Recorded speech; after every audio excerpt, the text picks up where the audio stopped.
अस्सलाम वालेकुम नाजरीन, आप देख रहे हैं उर्दू पॉइंट। मैं हूं आपका मेज़बान फ़ारूक शहबाज बड़ाइच।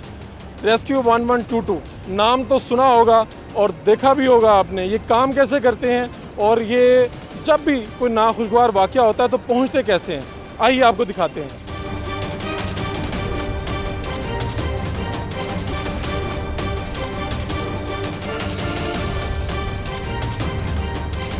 ये जो मंज़र है ये है मोटरसाइकिल एम्बुलेंसेस खड़ी हैं आपके सामने, और ये वो एम्बुलेंस है जो 4 मिनट में कीमती इंसानी जान बचाती हैं। क्या नाम है आपका? मोहम्मद राशिद। मोहम्मद राशिद साहब, कितनी देर में, तो आप 4 मिनट में तो पहुंच जाते हैं? आप रिस्पॉन्स टाइम है, कौन है? रिस्पॉन्स टाइम है ये हमारे ट्रैफिक है, इसमें से कैसे निकलते हैं? ट्रैफिक से बस अल्लाह पाक ने हौसला दिया हुआ है। जो बाइक अल्लाह पाक ने हमें एक समझे कि अल्लाह की नेमत है। जब आप रेस्क्यू करने जा रहे होंगे तो तब तो बड़ी ख़तरनाक किस्म की ड्राइविंग करते होंगे। तो रेस्क्यू का नाम ही ख़तरा है सर। ख़तरों से खेलने के लिए अल्लाह पाक ने हमें पैदा किया और रेस्क्यू बनाई है। ये डी साहब का अल्लाह पाक ने हौसला दिया हुआ है, जो हमें ये उन्होंने एक चीज़ अता की है। आप लोगों के मसाइल हल करते हैं, लोगों की जान बचाते हैं। आपके अपने भी मसाइल हैं, सर्विसेज वगैरह ठीक हैं? देखें सर्विस वगैरह तो काफ़ी अल्लाह का शुक्र है ठीक है। कुछ मसले मसाइल हैं वो भी अल्लाह पाक ठीक करेंगे। ये क्या चीज़ है जी? आपका क्या नाम है? मोहम्मद अवैस। वैसे भी क्या है ये सारी चीज़ जो आपने पकड़ी? सर्च कैम है, जिधर बिल्डिंग कोलैप्स हो जाती हैं, विक्टिम ट्रैप हो जाते हैं, विक्टिम अगर जिंदा हो तो उसे देखने के लिए और उसे बात करने के लिए हम ये इस्तेमाल करते हैं। ये एक ही बंदा ऑपरेट करता है ये? जी, ये एक बंदा ऑपरेट करता है। मतलब मलबा गिरा हुआ है और आपका कैम जाता है, वो उसकी आवाज़ कैप्चर करता है और आप बात कर लेते हैं? उसके अंदर होल करते हैं मलबे के अंदर और इंसर्ट करते हैं, ये एक्सटेंड हो जाता है आगे से। ये भेजते हैं, माइक लगा हुआ इसके आगे और कैमरा ठीक है। लगा हुआ है। कैमरे के जरिए हम इसे स्क्रीन पे देख लेते हैं विक्टिम को और उससे बात भी कर लेते हैं। और ये क्या नाम है इसका, इस वाले का? सर्च कैम इसको कहते हैं जी, सर्च कैम है जी। कि पेशेंट अगर डीप इंटॉम्ड है, वहाँ ट्रैप हुआ है, तो वहाँ पे इनको मुख्तलिफ एरिया के अंदर हम लगा देते हैं और उनकी वाइब्रेशन जो है ना ये कैलकुलेट करती है। इसका एक मोनीटर होता है, वो वहाँ से कैलकुलेशन हमें पता चल जाता है अप्रोक्सीमेटली यहाँ पे सस्पेक्टेड है विक्टिम, तो वहाँ से फिर हम निकाल लेते हैं। जब हमें पता चले कि लाइव विक्टिम है तो उसके लिए हम रेस्क्यू रेडार इस्तेमाल करते हैं, इसको लाइव लोकेटर ही बोलते हैं। लाइव लोकेटर ये हार्ट बीट को सेंस करता है, ठीक है। हाँ, तो वहाँ पे इंसानी जान है और जिंदगी है, तो वो वहाँ पे उसको ये ब्रीदिंग रेट को जो है वो हमें बताता है कि वहाँ नीचे लाइव विक्टिम है।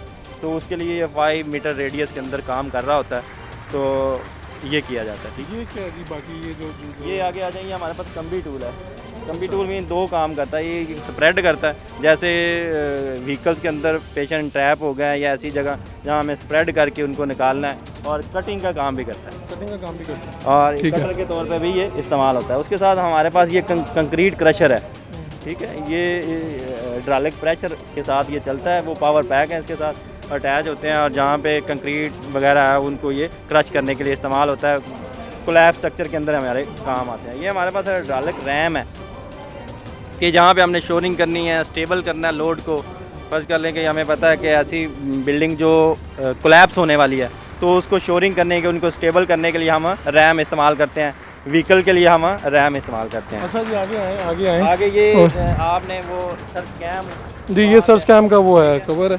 और ये चीज़ है जी, वो इसे आप कहेंगे कटर? चेन सा है। अच्छा। क्या लें कि ये हमारे पास ड्यूल फंक्शन करता है। एक तो वुड कटिंग के लिए भी इस्तेमाल होता है ये, लेकिन ये स्पेशली डिज़ाइन हुआ है कंक्रीट कटिंग के लिए। उसके अंदर रीइंफोर्समेंट के लिए जो सरिया वगैरह इस्तेमाल किया होता है उनको काटने के लिए भी इस्तेमाल किया जाता है। अच्छा जी, आगे चलें और ये बताएं हमें, ये क्या है जी? ये रोटरी हैमर ड्रिल है।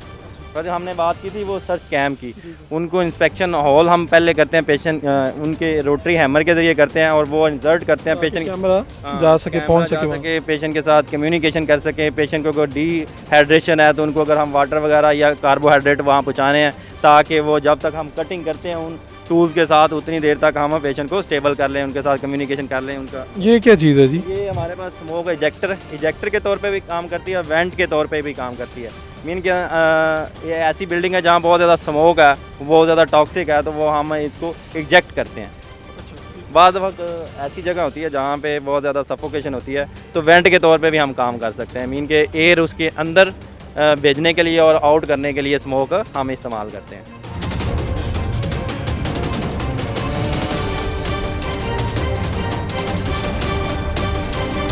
ये पीछे पूरी व्हीकल देख रहे हैं कि जब किसी बड़ी बिल्डिंग पे आग लगती है जो कसीर मंज़ा बिल्डिंग है, तो आपने आम गाड़ियाँ तो देखी होंगी फायर ब्रिगेड की, लेकिन ये जदीद आलात से लेस है। इमरान साहब से पूछते हैं, सर इसके बारे में ज़रा हमें बताइए, इसे क्या कहते हैं पहले तो ये? तो हम स्नार्कल बोलते हैं। अच्छा, और ये बड़ी बिल्डिंग्स के आग लगे तो उन ये हमारे पास दो हैं, एक ये वाली जो आपको सामने नज़र आ रही है 70 मीटर की है, यानी कि इस पर आप फायर फाइटिंग कर सकते हैं, रेस्क्यू एक्टिविटी कर सकते हैं, मीन के वहाँ पे लगा के लोगों को वहाँ से वैक्यूएट भी कर सकते हैं, और वहाँ पे जहाँ पे दूसरी व्हीकल नहीं पहुँचती वहाँ पे फायर फाइटिंग भी कर सकते हैं। आगे आएँ और हमें ये बताएं कि इस पर क्या क्या जदीद आलात नस्ब है, जैसे हमें ये कैमरा नज़र आ रहा है।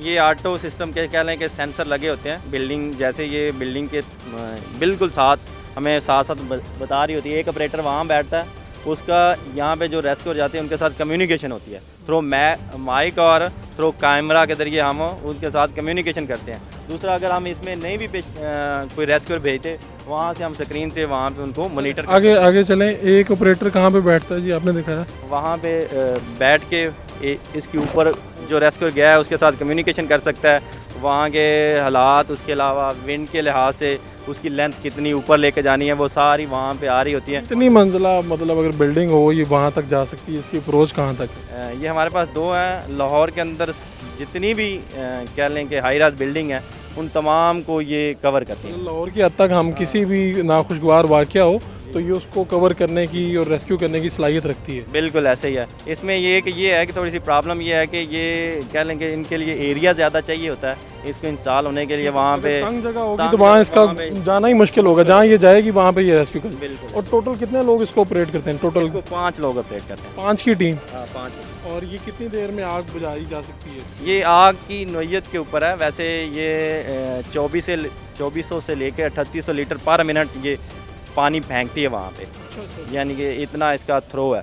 तो वहाँ पे कह लेंगे नोयत क्या है, किस तरह की आग है, वो ज़ाहिर है सिचुएशन के मुताबिक उनको डील किया। नाज़रीन, ये आपने मुलाहिज़ा की, ये सारे आलात हैं जो काम आते हैं जब भी कोई नाखुशगवार वाक़या होता है। तो रेस्क्यू 1122 के जो नौजवान हैं वो पहुँचते हैं मौके पर, रिस्पॉन्ड करते हैं।